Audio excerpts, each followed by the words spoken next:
High, আসসালামু আলাইকুম everyone. আশা করি আপনারা সব ভালো আছেন। আজকে আমাদের সিলেটি একটা রেসিপি নিয়ে আইছি। এই রেসিপি হইল সাতকরা দিয়ে গরুর মাংস, একটু হাড় বেশি দিয়ে আর কি। তো আমি প্রথমেই সব মাংসগুলা ভালোভাবে ধুই লিছি। ধুইয়া পরে আমি পেঁয়াজ কাটছি। পেঁয়াজ কাটার পরে একটা হাঁড়ি বইছি চুলাত রান্না করার লাগে।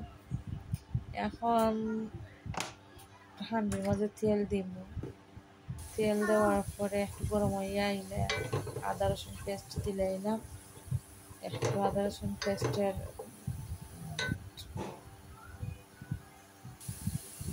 নাড়াচাড়া কইরা ওই তেজপাতা, দারচিনি, এলাচি এইগুলো দিলেছি।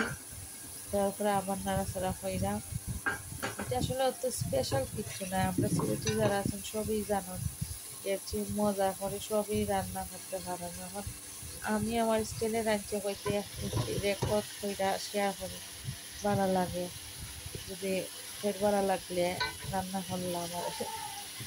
তো পেঁয়াজ দিলে এলাম। পেঁয়াজ দেওয়ার পরে আমি লবণ দিলাম যে একটু নরম হইতো।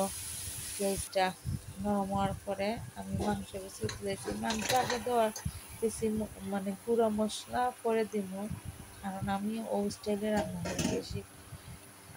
একটু মাংস চইলে গুঁড়া মশলা দিলে ভালো ফ্লেভার হয়। তো এখন সব মশলা এখানে নিছি দেখার সুবিধার লাগে।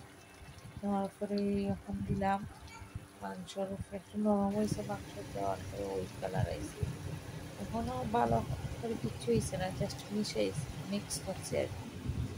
এখন মিক্স করার পরে আমি এদিকে সাতকরা কইয়া মানে অনেক সময় কষাইছি। এটা তো আর পুরার করা যাইতো না।